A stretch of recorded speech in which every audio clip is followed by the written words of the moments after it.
Hey everyone, this is David Kaz with Apt Global. Welcome. We will get started in about 1 minute just to give people a little bit more time to jump on.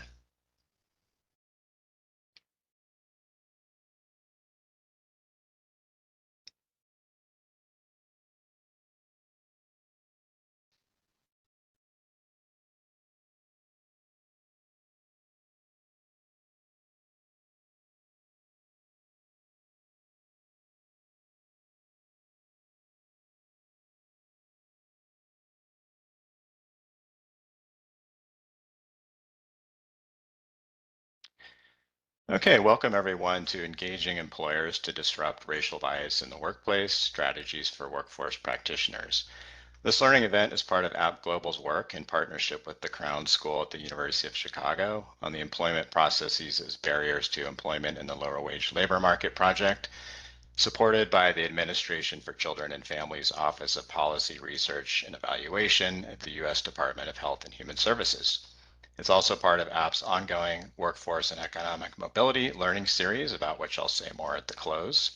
We are recording this webinar and we'll make the PowerPoint and recording available to everyone who registered for the event. To help ensure the quality of the webinar and recording, please ensure that you are muted. Next slide, please. So we're excited to focus today on a very important topic, but one that we don't give enough attention to in the workforce field, where we typically focus on building workers' knowledge, marketable skills, and credentials. While this is critical to helping workers secure and advance in employment, it's not enough, particularly for job seekers and workers of color. These workers, even when skilled, often face additional barriers due to racial bias within employment processes. From those processes related to how positions are advertised and filled, to those affecting employers' decisions about compensation, hours and scheduling, professional development, advancement, and termination. In this webinar, you'll learn about the sources and forms of bias within employment processes. Fortunately, some workforce practitioners, including our panelists today, as well as employers and policymakers, are taking steps to address bias.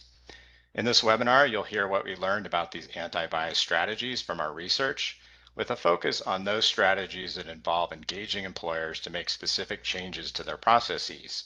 And you will learn from our panelists about specific strategies they are using to engage employers to address bias.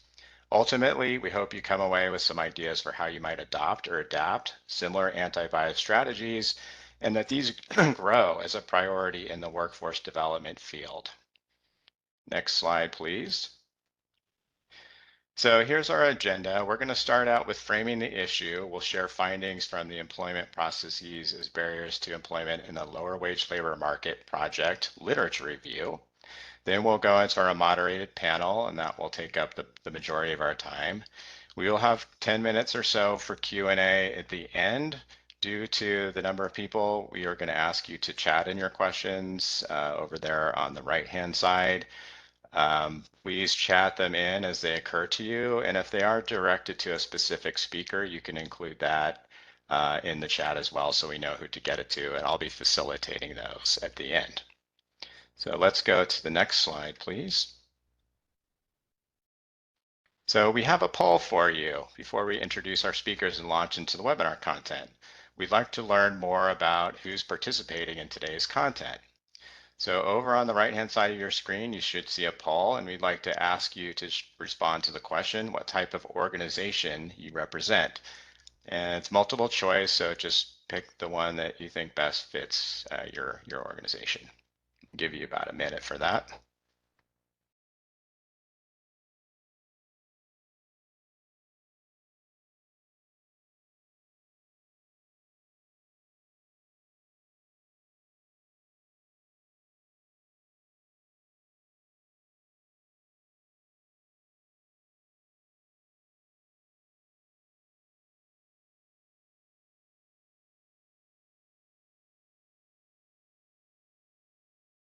Okay, I think we can probably close the poll now, and if we can see the results there.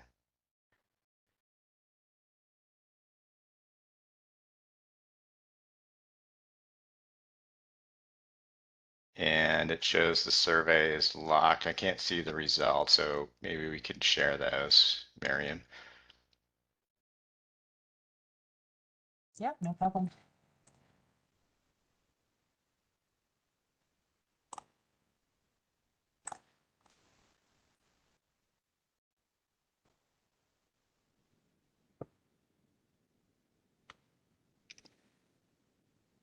I need to make that a little bigger if possible. Yep.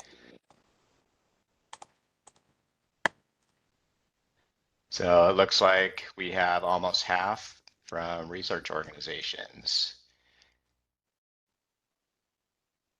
And the next largest nonprofit workforce and human social services organizations.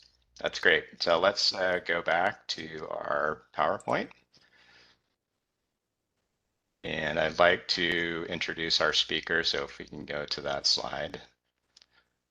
So in addition to myself, who will be facilitating, I'm joined by my colleague, Angelique Crutchfield, who is Senior Analyst at APT, and she'll be sharing with you the key project findings about racial bias within employment processes and strategies to disrupt these biases. And our panel today will include Marlene Brostrom. Marlene is a project manager with more than a decade of workforce development experience, specializing in innovative program design and talent system optimization.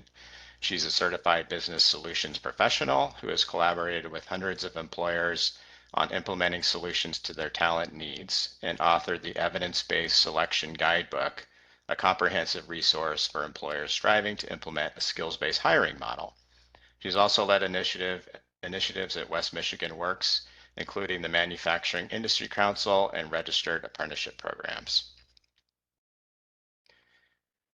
And Michael Perez. Michael is an optimistic nonprofit leader dedicated to connecting people and opportunities and driving positive social impact. As the Assistant Director of Programs at Sarah Jobs for Progress of the Texas Gulf Coast, he works to foster collaboration and building meaningful partnerships that serve job seekers in various industries across the greater Houston area. Recognized for his leadership and passion for lifelong learning, Michael promotes cohesive teamwork among individuals, employers, and systems. And now I believe I will turn it over to Angelique to share our research findings. Thank you, David. So as David touched on, I'm going to spend some time going over some broad framing and concepts from our work, talk a bit about things that we found, and highlight some key areas where more evidence will be helpful for supporting the development and adoption of effective strategies to disrupt bias. For the employment processes as barriers to employment project, we've been examining what's known about how racial bias in the lower wage labor market creates barriers for workers of color, what's known about strategies to address bias, and what are key future horizons for evidence building. We've been gathering knowledge through a few different efforts, including reviewing existing literature. We have a literature review that was recently published on OPRE's website, and we'll provide a link to it later in the webinar. We also spoke with a range of individuals who vary in how they are involved with the lower wage labor market, including workforce professionals, worker advocates, EEOC staff, HR software developers, and employers. We also engaged people with research expertise and lived expertise in lower wage work and labor markets. Additionally, we conducted site visits to 4 organizations who are implementing different types of strategies that hold promise for disrupting racial bias. Each of those activities informed our summary of key questions for future evidence building. I'll go into our research a bit more in depth in the coming slides. Next slide, please. So what are sources of barriers? Barriers are often thought of as relating to characteristics of workers and job seekers. For example, do they lack skills or credentials that the labor market will pay for? Or do they possibly have transportation or childcare needs? We refer to these as supply-side barriers.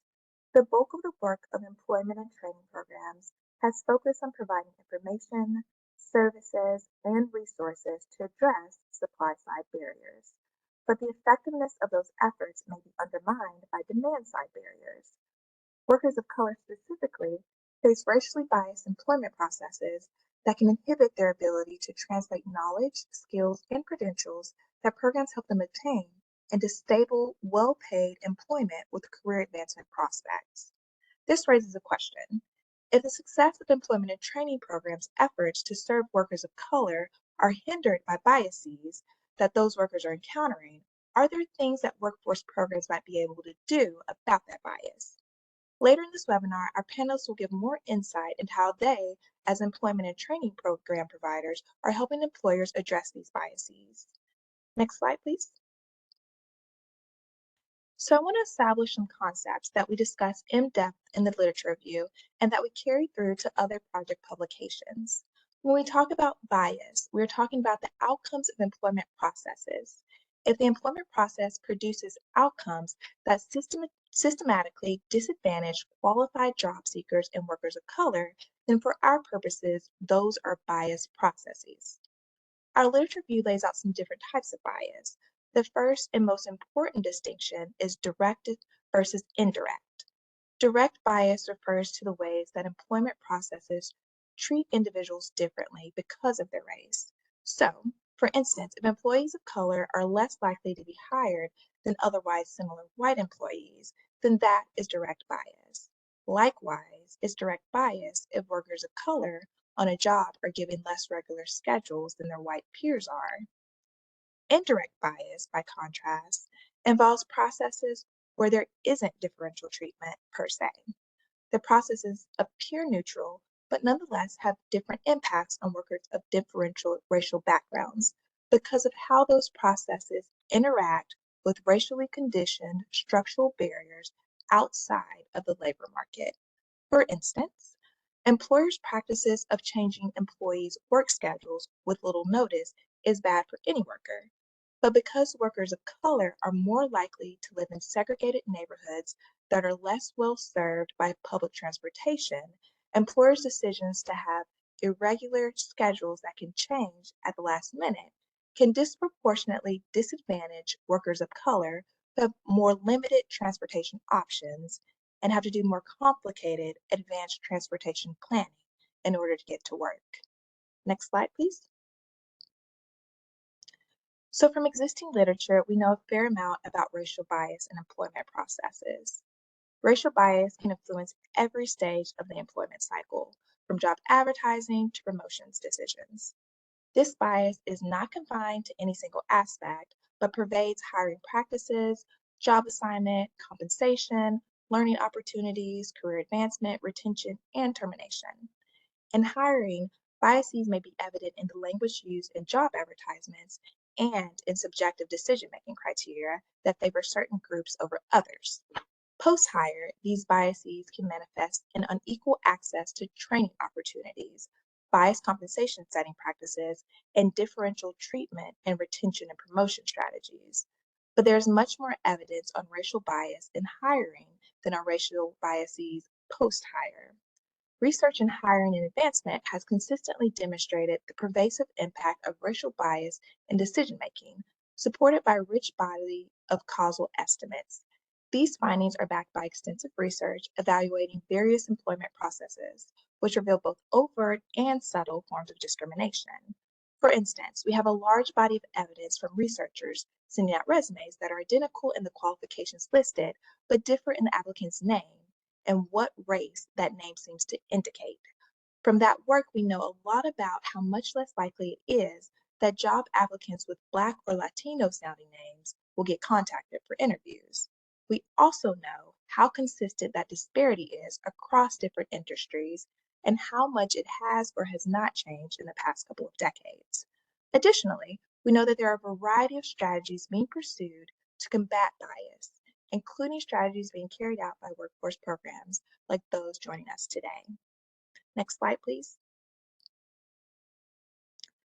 So this slide lists a set of strategies that emerge prominently in our work. These strategies are not mutually exclusive. Workforce organizations work with employers can lead to these employers implementing any of the following strategies on this list. One increasingly prominent strategy is skills-based hiring, which evaluates candidates based on their ability to perform job-related tasks rather than on educational background or previous job titles. Because of unequal access to post-secondary credentials, workers of color can be disadvantaged by employers requiring college degrees for jobs that someone without a college degree could do. This is an example of indirect bias. A number of organizations, like those joining us today, are promoting skills-based hiring as a way to broaden talent pipelines for employers and also create more equitable access for workers. There are also a number of technology-based strategies that, if implemented well, could reduce bias. Those include automated review of job applications and asynchronous interviewing that may make applying for jobs easier for applicants who have transportation barriers or lack of ability to take time off from their current job during the workday to apply for other jobs. Greater data transparency on disparities in employment outcomes at individual employers can highlight areas for needed improvement and provide indicators of progress. Engaging workers of color to identify areas where bias exists and co-create and implement solutions is a broad strategy to disrupt bias that can lead to the use of a variety of tactics. Examples for engaging employees could include diversity task force or inclusion councils that actively participate in shaping the organization's diversity, equity, and inclusion strategies. Additionally, workforce organizations have also started to develop new approaches to engage employers to help them improve their employment processes in ways that address recruitment and retention challenges that they face, while also creating more equitable workplaces. Our panelists will share about their approaches to engage employers later. Next slide, please.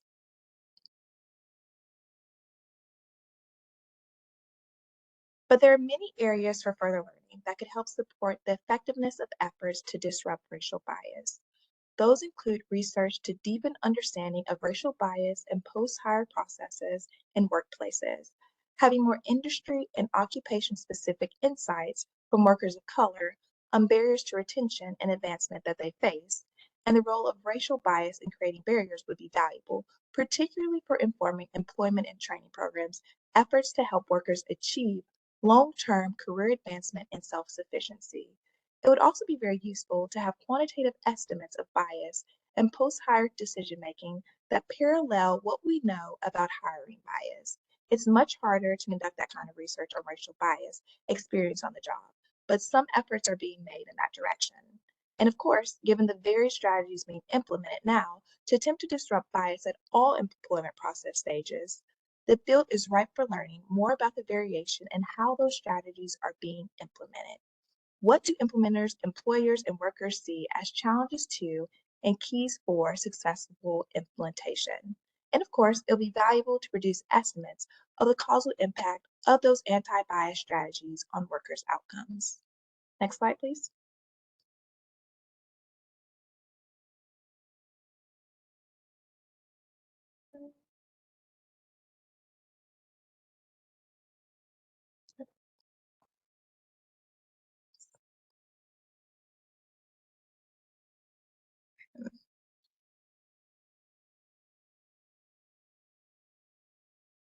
Sorry, Miriam, I didn't see the slide change.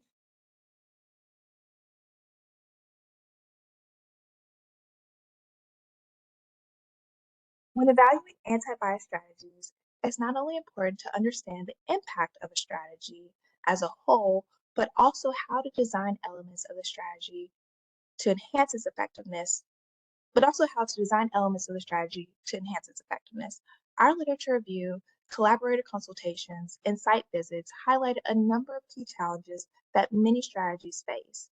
One basic reality is that most of these strategies require that employers decide to engage with a strategy and go on to implement meaningful changes to their processes. As you might imagine, there are a number of challenges involved here.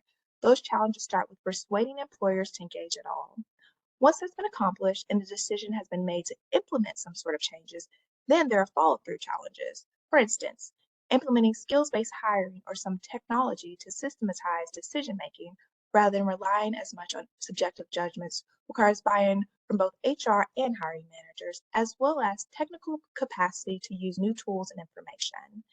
Any strategies that involve trying to leverage worker voice and power require mechanisms to ensure that workers feel secure in providing candid input about their experiences and problems that they have observed. Evidence would also be helpful for design details that are more specific to particular strategy types. For instance, there are a number of ways to identify which skills are relevant for a job and how to assess those skills, including paper and pencil tests, gamified assessments, or portfolios. but it's less clear which of those might be more appropriate or useful for different kinds of jobs. Effective technology-based strategies require evidence on workers' experiences with those technologies and any barriers that they encounter, including barriers related to required devices, broadband access, or knowledge. Additionally, transparency-based solutions require knowledge of what the most meaningful measures of progress are and how to create them. Five.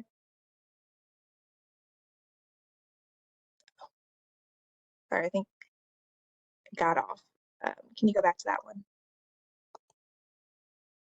Yes. Okay. So workforce practitioners have critical roles in the evidence building work too.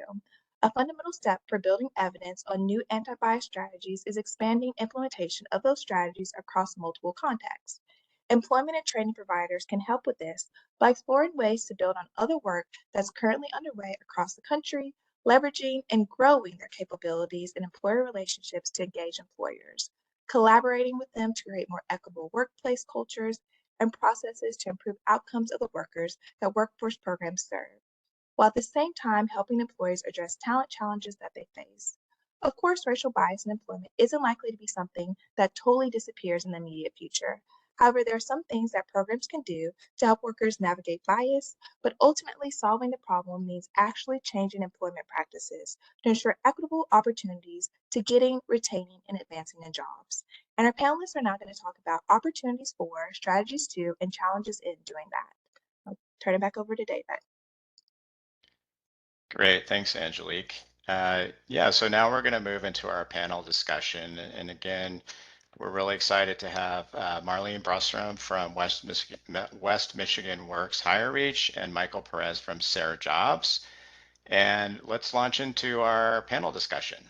So our first question, and we'll start with you, Marlene. Can you provide us with an overview of the successful strategies or best practices that your organization has used to encourage employers to address bias in the workplace and adopt more equitable workplace practices, and whether there are any sector-specific strategies or approaches that have proven particularly effective in promoting equity in the workplace? Sure. And let me, just for context, share a little bit about the program that we oversee, because I think that would lend to some of the strategies that we discussed. So Higher Reach is a program where we work with one employer or a group of employers, and we go through a 5-month intensive period where we train them the basics of evidence-based selection. We provide them with some selection tools, resources, some peer learning, and then some consulting to support to actually help the employer implement, design, and institute skills-based hiring at their organization. So we're with them for quite a bit of time. As you can imagine, that is difficult work, changing how someone hires, how those decisions are made. So I would say what I would say is one of the most successful strategies is recognizing the employers are at different phases, right? So for us, it was important about how do we target and do some specific employer recruitment to identify organizations that are perhaps a little bit further on in their DE&I journey. Perhaps they're an organization that's a little bit more sophisticated with their HR or talent acquisition practices.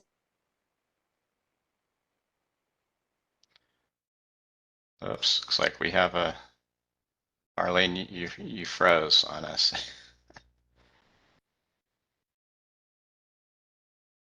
So while we're waiting there, we can get back to Marlene. Michael, if you're there, maybe you can address the same question again, providing an overview of some of the successful strategies or best practices your organization has used to encourage employers to address bias in the workplace and adopt more equitable workplace practices. Yeah, absolutely, David. Thanks so much for having us, of course. Excited to talk about this because it's a really, really important and I think a really good time for us to address some of these topics. But with Sarah Jobs for the progress of the Gulf Coast here in Houston, Texas, we are a workforce development provider, just to provide some context again. And our clients typically know us for the 4 levels of service we provide in education, vocational training, career services, employment, and long-term financial stability as well. So the fantastic thing is we really have the opportunity to network with, engage with so many different stakeholders who play a part of these systems. And I would say that for Sarah Jobs, we've really focused in on the skills-based hiring components as well as DE&I work, as well as advocacy, kind of included in all the bits and pieces between there, which have been tremendously impactful for us. The first thing that's is the hardest part sometimes is just having a conversation. There are employers who are very eager and ready to go, wanting to innovate and change and improve the way that they serve their community and the way that they work with their employees. In other cases, there's employers who this is maybe a little bit new or something that's different for them. And so you will sometimes have that hurdle of presenting information for the first time, right? And so, all things considered, the first thing is really just getting started and having conversations like the one that we're having today. But thankfully, some of the ways that we've been able to implement these strategies is doing trainings.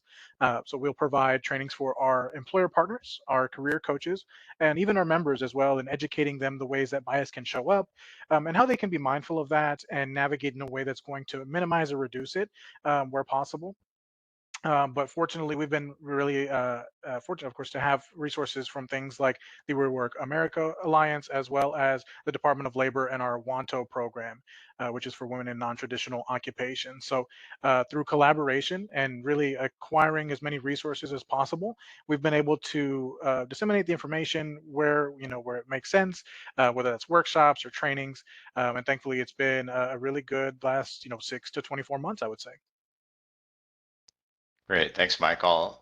And Marlene, let's get back to you. It wouldn't be a webinar without at least one technical glitch. So let's go back to you so you can finish your thoughts on that question. And I think it mimics what Michael was just saying, but I'll maybe hit on the second part of the question, which was where have you seen success or do you approach different sectors differently? And I would say the core work, right? The framework, the work that we teach and the goals are the same, but maybe the approach, the implementation, how it gets rolled out across the sectors would vary, right? So higher ed hires quite a bit differently than, let's say, manufacturing, who's hiring operators. So for us, it's meeting the organization where they're at, understanding how they handle change, and then working with them to still execute on the main concepts and the advantage of this work. Great, thanks, Marlene. So Michael, what motivated Sarah Jobs to pursue these strategies? What forms of bias were you seeing your participants experience in the workplace that made you decide that just helping people get more skills and connected to jobs wasn't enough? Absolutely. So, our agency actually began back in 1965, and really since then has always served a variety of job seekers. These include veterans, young adults, individuals who have been involved with the criminal justice system. Um, but any of the populations that we serve, as we've been talking about earlier, there's always going to be some barriers, even for folks who had a lot of opportunities growing up. Barriers are just a common part of life, and so I think for Sarah Jobs, the one of the big components that comes to mind is really representation. There's a lot of individuals throughout minority communities who have not always had the opportunity to be represented in certain industries and certain pathways. And so it really is something that aligns deeply with our mission.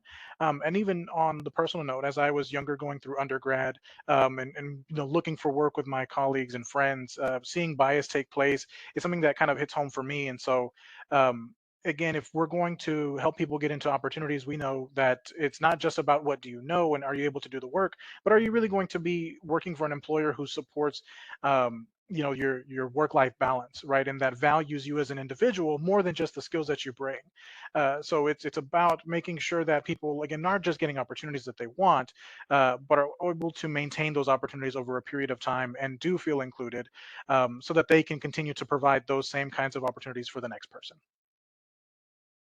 Great, thanks, Michael. And Marlene, same question about what motivated your organization to pursue these strategies. So I work for a workforce entity in West Michigan called West Michigan Works. So that is the bread and butter of what we do. We receive funds to support job seekers, helping them overcome those individual barriers.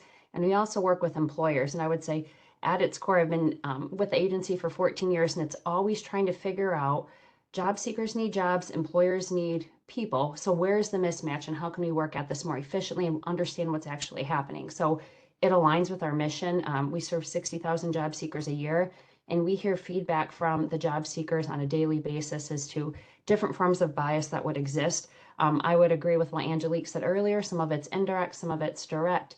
But I think also if we dive in a little bit deeper, A lot of it outside of the bias is such a disconnect between hiring and some of the science and industrial best practices. So it's trying to bring that all together. I should also mention that it also aligned with the mission of one of our funders. So one of our funders allowed us to start our work in Higher Reach, and for them, they were really interested in how do we help the unemployment rate for people of disadvantaged populations. So I think it was a mixture of having the right infrastructure and the right organizations, and it aligned with all of our mission.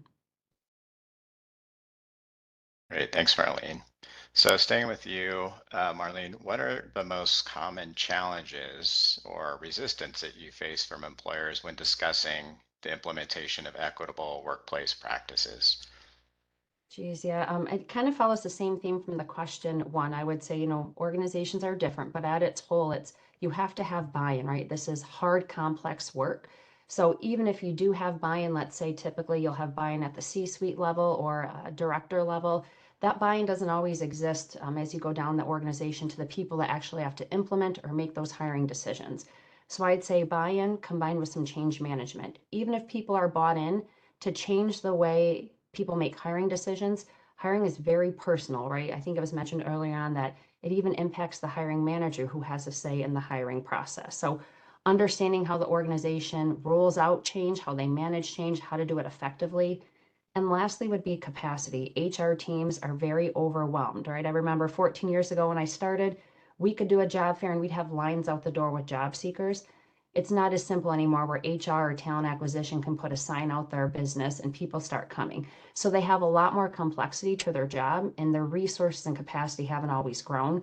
So on top of trying to do their normal job in a tight labor market, they're now thrown with how do I change up the hiring process to be more fair, more equitable? That's a huge capacity constraint. So I'd say those three: buy-in, change management, and capacity. Great, thanks, Marlene. Michael, same question. What are the most common challenges or resistance that you face from employers when discussing implementing equitable workplace practices? Yeah, thanks, David and Marlene. And I think I was just second that change management piece is rarely, I think, where some people get stuck. Like we talked about earlier, there's instances where you have industries or organizations that are really excited and ready to learn and grow. At the same time, you have moments where this is, like I said, a new topic for folks. And so, the biggest thing that I've seen is where folks may be interested, they're wanting to kind of lean in or get more information, though actually making a full adoption or significant changes is difficult. I think especially the larger the organization that you go up in. Something that's been really wonderful for us is that we have a lot of small business partners who are doing great work, right? Individuals who maybe worked in the construction industry or HVAC, and they know how to do the work, so they go off on their own. And as they're building their company, a lot of times, they know about their trade, but they don't always know all that there is about business ownership and business management. So it's really fantastic when we do get to work with organizations that have a little bit more flexibility, because then it allows us to see that adoption really take place, as opposed to larger teams, kind of like Marley mentioned, where if the capacity is not there, or if there's not a significant buy-in, that does become a challenge. And the one thing I think has been really useful is finding that champion, right? The individuals who are going to be able to see the value that we're sharing, and the way that it can impact not just their bottom line, which it certainly will do, but also then again the culture that they have. Something that I was talking to a coworker this morning is a quote that culture eats strategy for breakfast, is one of my favorite quotes. And ultimately, businesses really need both, right? You need a culture that is inclusive and has certain values, but adding in a strategy that supports that will make workplaces better for many people. That's great. Um, so staying with you, Michael, how do you communicate the benefits of implementing equitable workplace practices to employers? What's the ROI for them? And what advantages have you observed for employers that do adopt these practices? Absolutely. And so, thankfully, from some of the resources and the toolkits that we've received over time, we've been able to highlight sometimes statistics, right? Again, knowing that different things resonate with different people. And so, as you mentioned, David, some business folks are really interested in that bottom line and their fiscal outcomes. And the best thing about that is when we can provide data that supports that. Some statistics that we have from the Rework America Alliance is that you'll get about 34% better retention from employees that don't have a four-year degree as opposed to those that do, as well as just the response rate that you get from applications, right? When you kind of review what your process is, look at your job descriptions, and identify things that may have bias, as mentioned, even indirect, where it's not intended but still prevalent. By reducing the bias that you have from a job description, you can increase responses by about 42% overall. So you have a better candidate pool, as well as a faster hiring time. And so these are the things that, again, working with HR folks, they talk about the costs associated with their hiring process. And so that's just one small segment of the way that we can approach this work. But other things that we'll do is share case studies, right, and success stories of our members who have, again, typically may have been excluded from opportunities, but through our work in advocacy and informing our employer partners, they're able to see how this can work for them, right? And I think that's where the challenge is overcome. We can provide statistics, which is great for some, but other cases people need to see real life examples, in which we're able to do every now and again as well. Always trying to shoot for more, but it's always a work in progress. Great, thanks, Michael. And same question to you, Marlene. How do you communicate the benefits of implementing equitable workplace practices to employers, and what advantages have you observed for employers that do adopt these practices? Yeah, I'd say, to echo what Michael said, thankfully there's a great amount of research studies on, implementing some of these practices. So it's kind of a tailored message to the employer, what resonates most with each employer, highlighting certain benefits, some approaches, and understand what the organization's maybe strategic talent goals are and really align with that. I would say, along the lines of case studies, the specific successes really ranges on how well the employers implement, and each of them do different levels. But I would say, internally, some of the things we've seen amongst the organizations we've worked with is, sometimes even doubling of diversity, 24% reduction in turnover. And then HR teams have reported to us that implementing a skills-based process has improved their efficiency, their effectiveness. And I think, though, as a whole, the organization is operating, we like to say HR should be a center of excellence, right? So hiring managers are happy. So I think the specific, results vary based on each organization. But when you're working with an organization trying to communicate your message, Michael referenced the case studies. We also find sometimes organizations, they don't want to hear from us, they want to hear from their peers. So oftentimes it's helpful to connect them with another employer that went on this journey and have an honest conversation about what worked, what challenges do we have, and where are opportunities and advantages. Great, thanks, Marlene. And staying with you, how do you ensure that commitments to equitable practices from employers that you work with are maintained over time, especially with changes in leadership or economic pressures? Yeah, that's a tough one. I would say that is a very common challenge, right? Just as much as, people are turning over more now than they ever used to and not staying in the same role. The same is true with HR, with leaders. And we've had that happen many times where leadership turns over. Maybe the person that was leading this initiative, this champion, is turned over. So I think part of it is, having systemic change, right? Implementing and hard coding a process so it's not just the one person. Because if that one person leaves, you start from scratch. So it's really understanding, how do we hard code this? How do we have a standard, consistent process that's run the same time from recruiter to recruiter, right? Even if you've trained one recruiter, but the other recruiting team is doing it completely different with a different hiring manager, it's not going to be equitable. It's not going to be fair.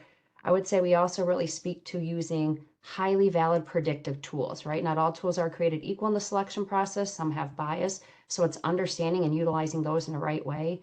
And then I think it's also having just ongoing resources and relationships with companies, having that high touch so you can understand what's going on, what challenges are you encountering, just so that they can make sure it's always top of mind because they have competing priorities in their daily functions as well.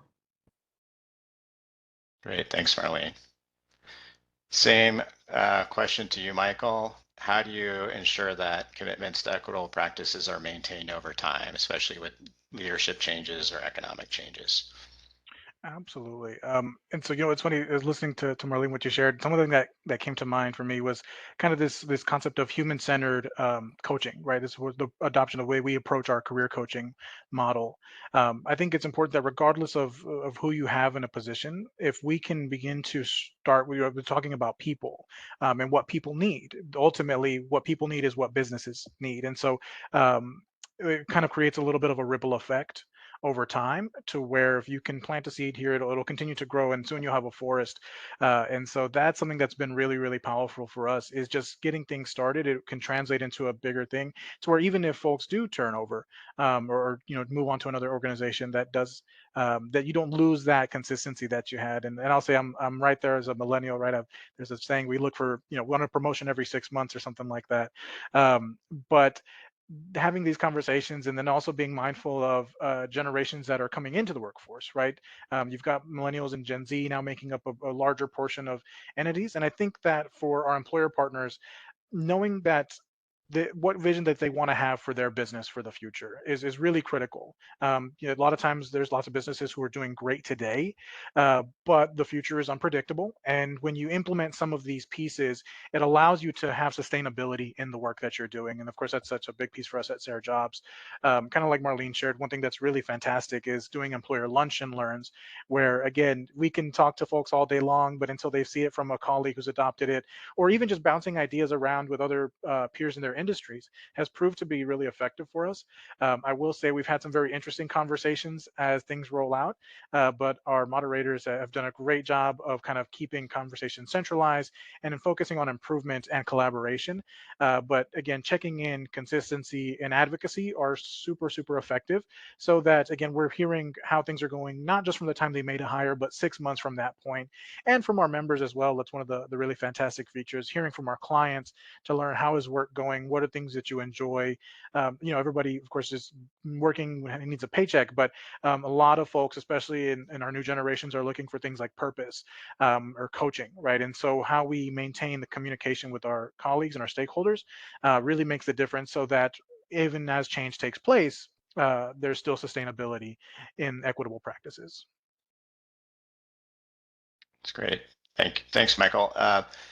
Staying with you, how does your organization collect feedback from both the workers that you serve and employers that you serve on the effectiveness of the equitable practices that you're implementing? And how do you use this feedback to adapt or improve the strategies that you're using? And so it's just that, right? And I don't mean to oversimplify it, but it's just asking for that feedback.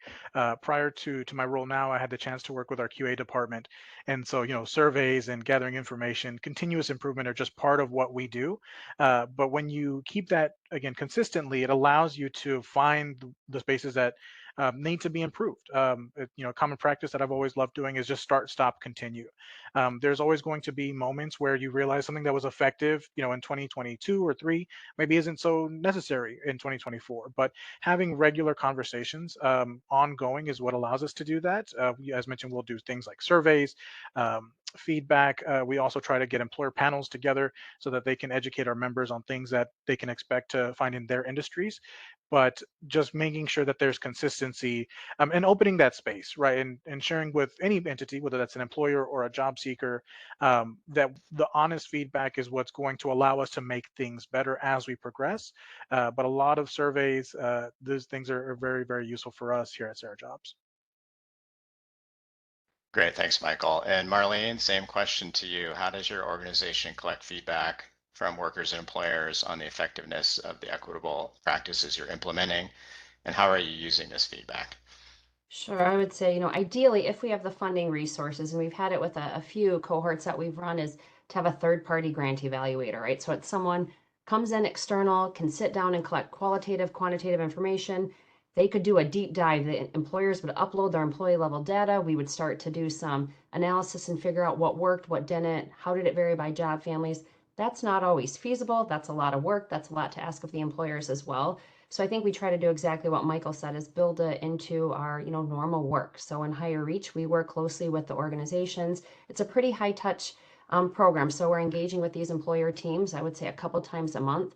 And each time we meet with them, right, that's built into the conversation. What's working, what's not. We try to teach our HR teams to collect data, to do some root cause analysis on their turnovers. Why are people leaving? It's not just diversity when they get into the job. What does it look like as they move up? So I think it's a mixture of, again, for us collecting feedback on how is the program working, how do we need to adopt, but then also for the organization, how is the process working internally for you, and start to monitor that. We will also engage with our employers about 18 months once they leave our program just recognizing that if you're really going to do some good statistical analysis, you need enough time to collect enough data points and enough hires. And again, if you're a small business, you might be making 10, 20 hires a year versus a large organization that's hiring 500. So we need some time to collect that as well. So a mixture of qualitative, quantitative, and again, that continuous improvement mentality. Great. Well, thank you both. Super interesting information. And we're going to now open it up to questions from the audience. We have at least 10 minutes, so please type in your question into the chat. Let's start off with a question about sort of changes in the economy and how that impacts your work. So during the pandemic, for example, the labor market was very tight. It was hard for employers to find workers, and so it seems like at that point, and I think this is a finding in our literature review, employers were more likely to pursue skills-based hiring. But then when things loosen up and they can sort of have their choice of employees, that's when they tend to raise the bar in terms of looking for credentials that may actually not be required for the job. And often employers, as we know, will do that as sort of a proxy for, soft skills, or just because they can do that. So can you talk a little bit, and maybe Marlene, you can start, about how have you noticed things sort of shift back and forth with the tightening and loosening of the labor market in terms of employers' willingness to do skills-based hiring versus we're just going to require, let's say, a BA for a job that might not require it? Yeah, I'd say, early on we find that organizations that adopted skills-based hiring or went on this journey were those that wanted to do this, wanted to be innovative, wanted to do continuous improvement, were striving, pioneering organizations. But then as the labor market turned, right, it almost became a need for a necessity, right? Which is unfortunate that it takes it to get that way for organizations to go, wow, I should source from different community partners. I should open my eyes up. I should start to really understand the labor that we're trying to get or what's happening in our process. So I think, now it's maybe more out of necessity. So I like that the employers are engaged. I would say, when COVID first started, we were working with a batch of employers and it turned into crisis mode. So, right, we had a little bit of a lull there when people are just trying to stay open, figure out how to manage remote work, the COVID implications.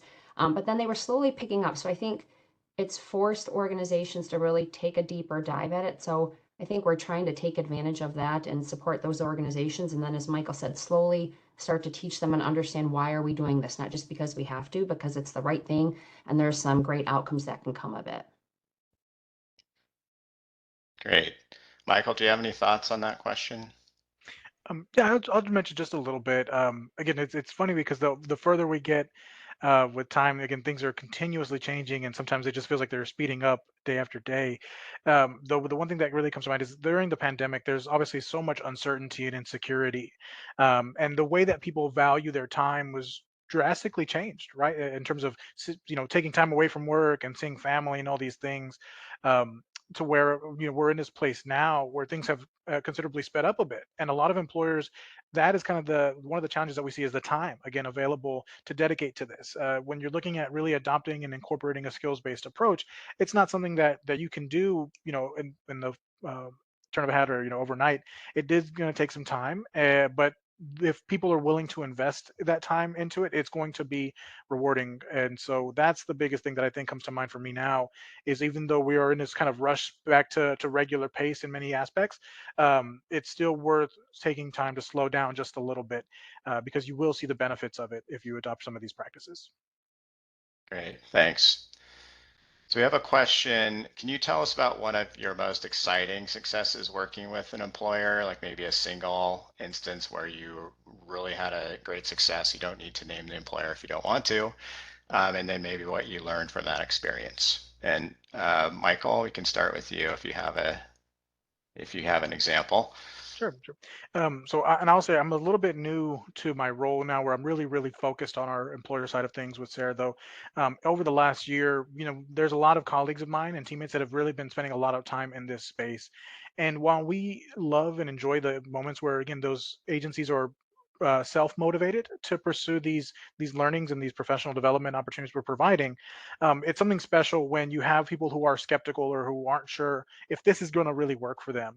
And so again, won't quite name them, but when it comes to the construction trade industry, again, lots of stereotypes, lots of kind of it's a male-dominated industry, and so when we're having conversations with employers, these are things that are new to them in many instances.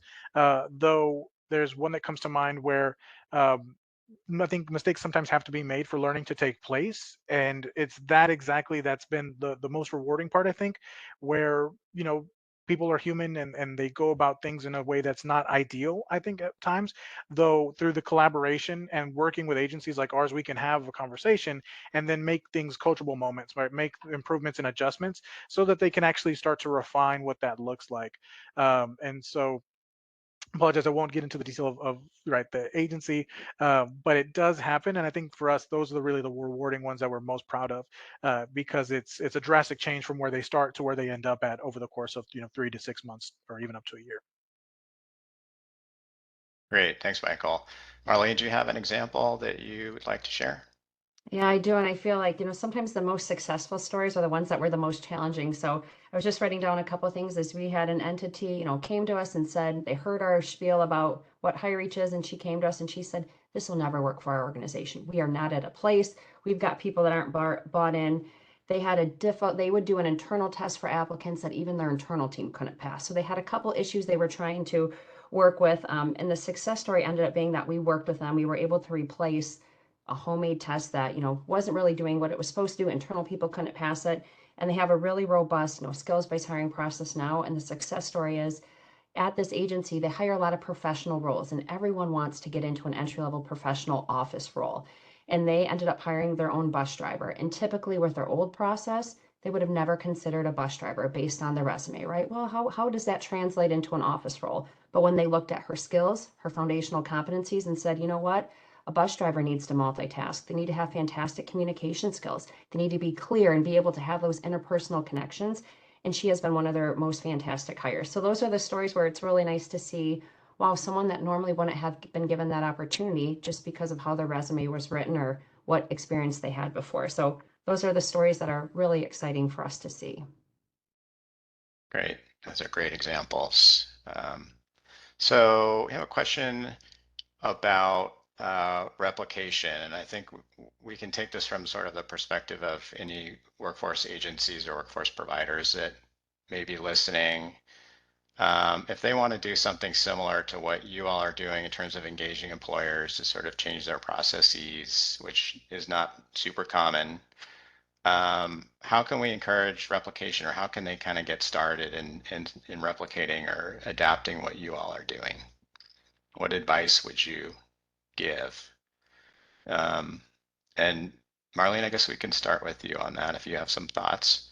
Sure. So I would say, I'm guessing Michael already more than happy to share what we've learned or if there's a way we could support or whatnot. But I think, it's understanding how a program like this or some of the things Michael and I talked about, how much they differ, how much of an extension it would be to what you're currently offering, and then what resources you have, right? So I think it's a mixture of who's willing to be on your team to champion this, what does that look like, who's able to contribute resources. And I think it looks probably a little bit different based on the region, based on your entity, and what your goals are. But I'd say start with a conversation with a network of people that are doing this. I think more often than not, you'll find many of us love these stories. We love this work, so we're more than happy to chat and offer advice. And then again, look around at your network and see who's willing to go on this journey with you. Great. Michael, do you have any thoughts on that? Yeah, so just like Marlene shared, one, of course, happy to provide support, especially a nonprofit. That's what we're all about. And I said something the other day where collaborate. If you want to make collaboration makes a world of difference when you want to make a difference in the world. So by all means, feel free to reach out. One of the agencies that's been really useful or tremendous for us as a funder as well is the Rework America Alliance and Jobs for the Future. them along with entities like Unidos, Unidos US is a nonprofit, have really done a lot of groundwork and have a lot of existing resources. So those are agencies that you can connect with to get resources to help, again, give yourself the toolkits that you need. You can provide conversation, but then having some of these tangible resources, again, is going to really make a difference. So whether that's connecting with those agencies or us here at Sarah Jobs, any which way is a fantastic way to go. Great. Thanks, Michael. So we have a question. How do you identify and recruit employer partners? Michael, could we start with you on that one? Yeah, sure. So the biggest thing that I would say is just volume. At least for us in Houston, Texas, right? We're in the fourth largest city. We've got a big population. We've got a big reach. Even for us at Sarah Jobs, we don't only serve our main or central Harris County, which is where Houston is, but also counties surrounding our areas. And so just the geographic scale provides a bit of a challenge, but conducting outreach and in terms of volume is really the first step. Thankfully, we do have entities or businesses that contact us looking for these kinds of resources and guidance. In other cases, we are needing to go out.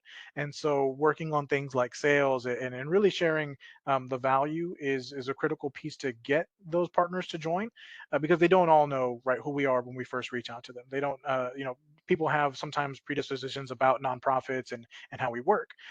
Though having a high volume of outreach is really just the way to get started because you will have people who are very eager and excited. Last week I connected with somebody who wants to develop a training program for their agency on how to onboard people, and then also hopefully an apprenticeship. At the same time, I called somebody else last week who was like, hey, we don't want a partner, and that was it. Right? I said thanks and just kind of moved on. But volume is going to take you quite a bit of places because you never know exactly what you're going to get. Great. It's great advice. Marlene, do you have any thoughts on identifying and recruiting employer partners? Yeah, we kind of approached it like a funnel, right? So we'll often run our program in cohorts of employers. So we first said, how do we get the message out there? So we work and engage with thousands of businesses, but we also network with some other partners. Like we've got an economic development entity, an advocacy group, and said, hey, come, spread the word. Then we would host some information sessions, right? For us, it was very important that we don't want to force this on it. We want organizations to be bought in, willing to contribute the resources, and it aligns with their goals. So it's kind of, we're narrowing the funnel down. Once we identified organizations that said, yeah, I want to learn a little bit more, I'm willing to contribute some resources and some time here, we would sit down with them and we'd conduct really a one-on-one interview with them and their leadership team. And we had a rubric assessment.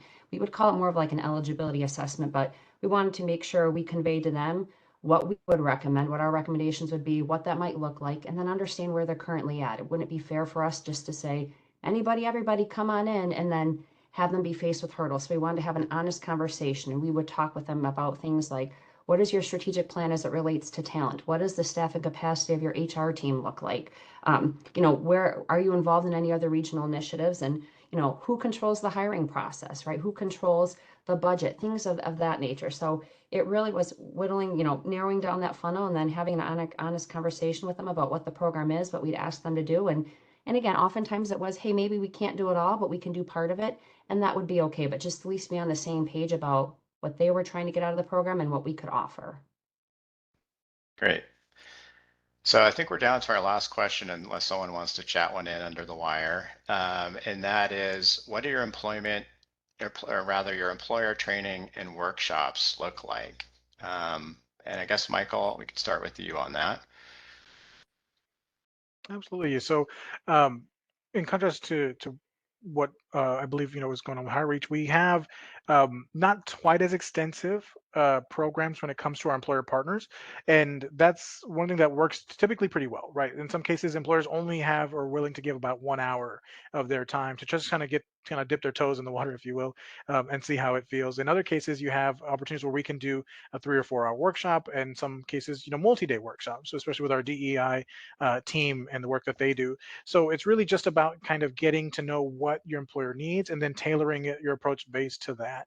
We do, and I would say as a recommendation, know the general landscape or the general content of information that you might want to share with an employer partner. And then, as Marlene mentioned, also have that opportunity to invite their input as well, because again, you can share all the information, but if it doesn't really meet their needs, they're not going to be able to adopt it as you might expect or as they might hope to see. And so, myself having a career coaching background, it was a shift from working with job seekers to working with employers. But again, going back to human-centered components, we're all just people. So taking the time to listen to people and their needs and how that impacts their business is going to allow you to make that generalized content more specific when and you get the chance to do so. Great. Thanks, Michael. And Marlene, same question. If a brief overview of your employer training and workshops that you do. Sure. So I'd say a big component of us is, if we say there's learning and then there's doing, right? So for us, that's two key elements of what we do. So the learning is pretty standard. There's a learning management system employers log into. They do some modules. We follow it up with, a once a month peer meeting where we kind of rehash some of that content. And then there's the doing, which is where we meet with the teams one-on-one. And we actually say, okay, of all the learnings and the things we recommend, what makes sense for your organization? How do we need to adapt it? And then that's where we get down onto the ground with them and do some of that implementation work. Great. Well, I really want to thank you both. I think that will conclude our panel. So let's go back to the slide presentation, and I'll turn it back to you, Angelique.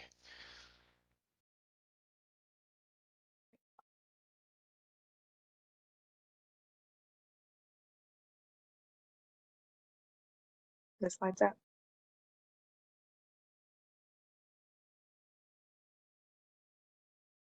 You're coming up now. Thanks. All right, so in conclusion, although research literature shows that racial bias in employment processes is pervasive and persistent, our panelists have given us a glimpse into some of the engaging and exciting work that employment and training providers and workforce practitioners are doing to help employers combat bias. Workforce practitioners and researchers can each support the ongoing expansion and improvement of effective strategies to combat bias. Future research can make major contributions to those efforts, both in deepening our understanding of how racial bias manifests, particularly on the job in ways that affect advancement and retention, and in building actionable evidence on the effectiveness of existing strategies and ways to improve their design.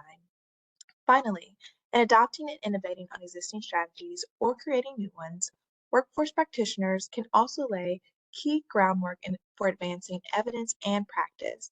Thank you all again for joining us. I'll turn it back over to David for a quick poll and wrap up. Great. Thanks, Angelique.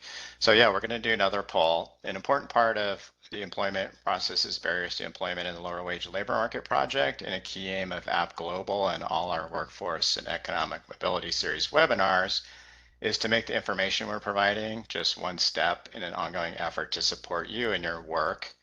So if we can provide more information or explore additional research on a certain topic related to what was shared today that is of particular interest to you, or if there are things that might help you apply some of what you learned today to your own work, are there specific types of learning events, tools, resources? We'd like to know this. So in the poll question, we're asking just this: what additional content would most help you to learn more about today's topic and or apply what you heard today to your own work? So examples, this is a word cloud, so just type in, you're limited to 50 characters, but you can have more than one word. Topic you want to learn more about, or a format, a tool, a desk guide, what types of things would help you? So please take a few minutes to type something in to the poll, or a minute, I should say.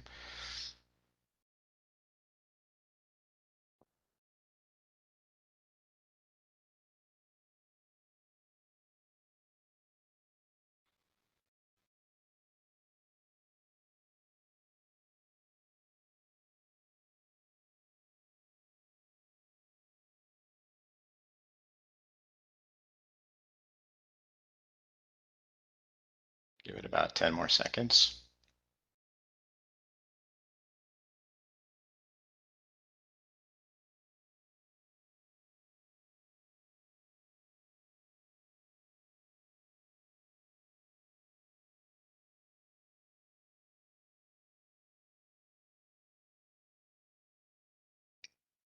Okay, why don't we close the poll, Miriam, and see what the results are. And there they come. So addressing workplace bullying and discrimination, change management, examples of job postings in accessible language, model policies and practices, equity after hiring.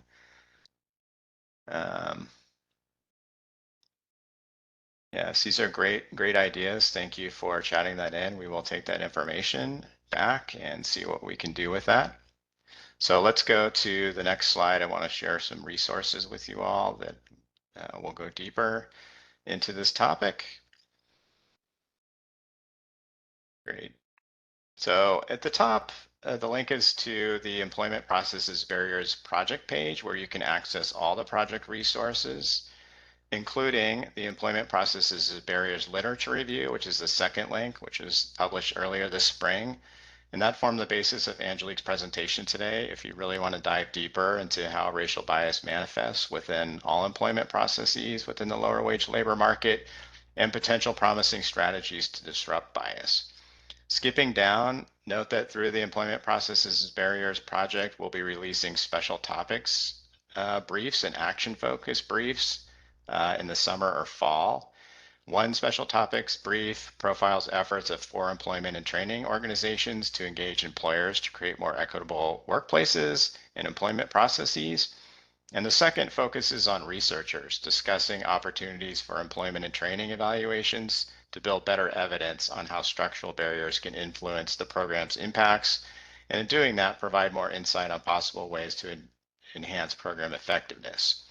The action focus briefs will be addressed to specific practitioner audiences with tips from research literature on steps they can take to promote more racially equitable employment processes. 3 of those briefs are addressed to employer audiences, 1 to executive leadership, 1 to HR staff, and the other to frontline managers. And the 4th brief is addressed to employment and training professionals. If you want to be the first to know when these are available, you can sign up for OPRE's newsletter and APP's Workforce and Economic Mobility newsletter. The links are there. We also have links to APP's Workforce and Economic Mobility webpage, including more information specifically on this learning series that you're participating in today, including past and upcoming webinars. And finally, we've included links to HireReach and SaraJob websites if you want to learn more about the great work that they're doing. And Miriam will drop those links in the chat, but we will also be sending out a PDF this PowerPoint. You can access the links there. Next slide, please. So that concludes our presentation. I really want to thank Michael and Marlene, our panelists, Angelique, and I want to thank OPRE as well, and all of you for attending. I really appreciate it. We have our contact information. You're welcome to shoot us an email if you have any questions or any follow-up. Again, appreciate you attending today and have a great rest of your day.